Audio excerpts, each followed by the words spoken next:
Сәлеметсіздер ме, құрметті оқушылар. Бүгінгі сабағымыз қазақ тілі сабағы. Сабақтың тақырыбы етістік.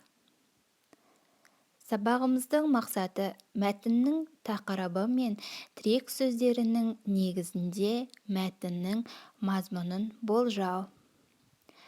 Бағалау критерийлері: бірінші, тірек сөздерді қатыстыра отырып әңгіме құрайды. Екінші, суреттер арқылы сипаттап әңгіме құрап жазады. Үшінші, етістіктің сұрақтарын ажыратады. Балалар, сабағымызды бастамас бұрын бейнежазбаға назар аударайық.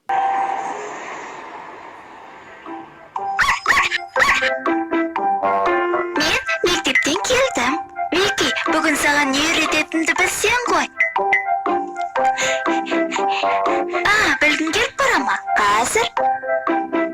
Ол үшін сен менің сөмкемді аш.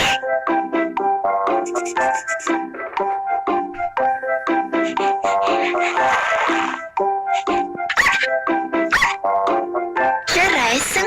Енді оның ішіндегі дорбаны ал.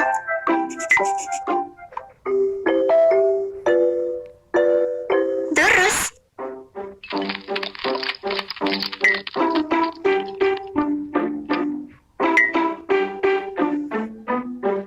Маған бер. Өзің отыр. Тақтаға қара.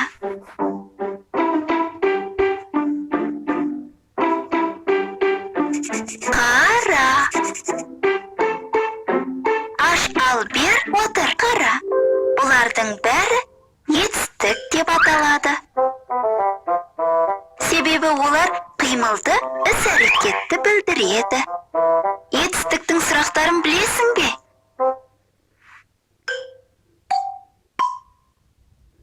Иә, дұрыс.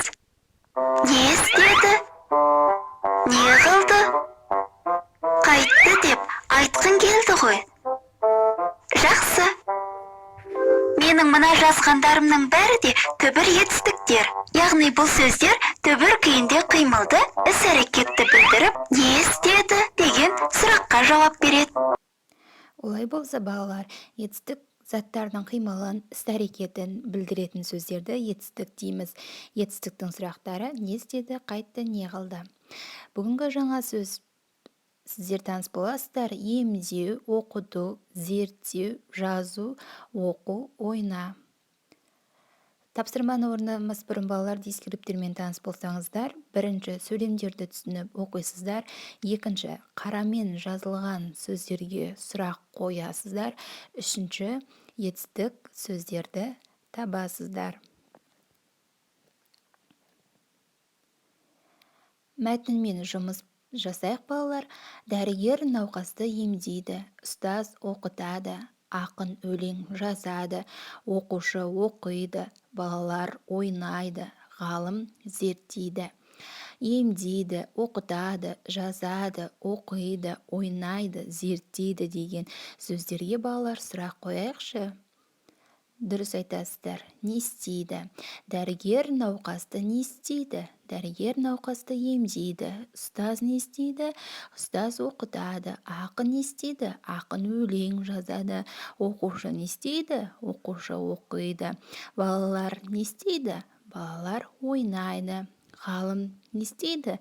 Ғалым зерттейді. Осы қызылмен жазылған сөздер, балалар, етістік. Енді, балалар, тез ойла, сөз ойла ойынын ойнасақ. Не? Қозы, жылқы, ешкі, түйе, сиыр. Қозы не істейді? Қозы қоздайды. Жылқы не істейді? Жылқы құлындайды. Ешкі не істейді? Ешкі лақтайды. Түйе не істейді? Түйе боталайды. Сиыр не істейді? Сиыр бұзаулайды. Кім? Дәрігер. Дәрігер не істейді? Дәрігер емдейді. Мұғалім не істейді? Мұғалім оқытады. Ұшқыш не істейді? Ұшады. Тігінші тігеді. Оқушы не істейді? Жазады. Қоздайды, құлындайды, лақтайды, боталайды, бұзаулайды, емдейді, оқытады, ұшады, тігеді сөздеріне біз не істейді сұрағын қоямыз. Балалар, бүгінгі етістік тақырыбы сіздерге түсінікті болды деп ойлаймын. Үй тапсырмасын ала қойыңыздар. Кері байланыс маған SMS арқылы кері байланыс жазып жолдасаңыздар болады. Бүгінгі сабағымыз аяқталды. Назарларыңызға рахмет. Сау болыңыздар.